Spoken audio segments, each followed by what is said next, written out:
Once upon a time, in a small village surrounded by hills, there lived a young man named Hiro. Hiro was a kind-hearted and curious soul, but his mind was never at rest. He worried about everything: the mistakes he had made in the past, the uncertainties of the future, and even the smallest, most insignificant details of his daily life. His thoughts swirled around him like leaves in a storm, leaving him restless and anxious. The villagers often noticed Hiro sitting by the riverbank, staring at the flowing water with a troubled expression. "Why can't I be like the river?" he would mutter to himself. "It flows so smoothly, without worry or hesitation." Despite his musings, Hiro felt trapped in his own thoughts, unable to find peace. One day, while visiting the village market, Hiro overheard two travelers talking about a wise old man who lived atop a distant mountain. This man, a Zen master, was said to possess the secret of peace and calmness. Intrigued, Hiro approached the travelers and asked, "What is this secret, and how can I learn it?" The travelers exchanged knowing smiles. "The Zen master doesn't give answers in words," one of them said. "He helps you discover them for yourself. But beware, the journey to his hut is not easy. You must climb steep paths and cross dense forests. Many give up before they even reach him." Hiro's heart was set. "If there is even a chance I can find peace, I must try," he declared. The next morning, Hiro packed a small bag with some food, a water flask, and a blanket. He told his parents of his journey, and they wished him well, though they worried about the challenges he might face. "Be safe, Hiro," his mother said, her eyes glistening with concern.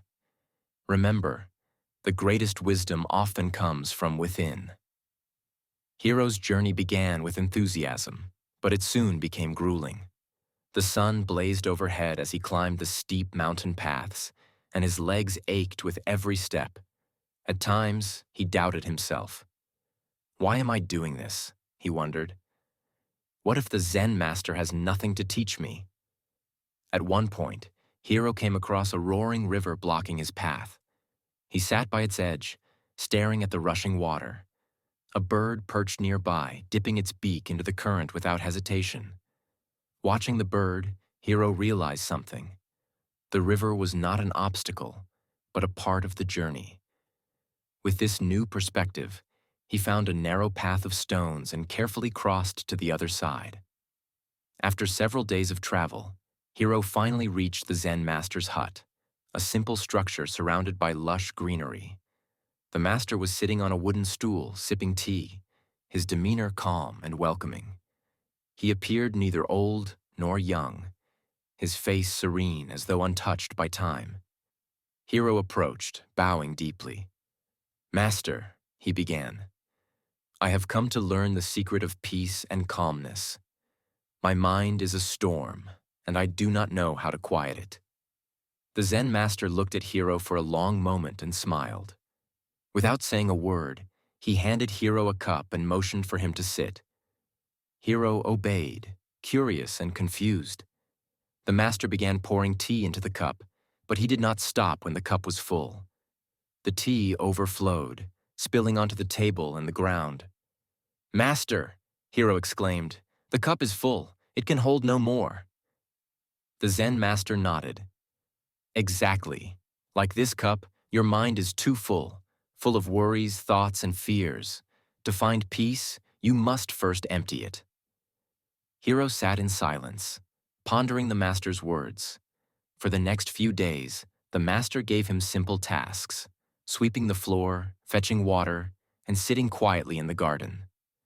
At first, Hiro's thoughts raced as he performed these tasks, but gradually, he began to notice the present moment.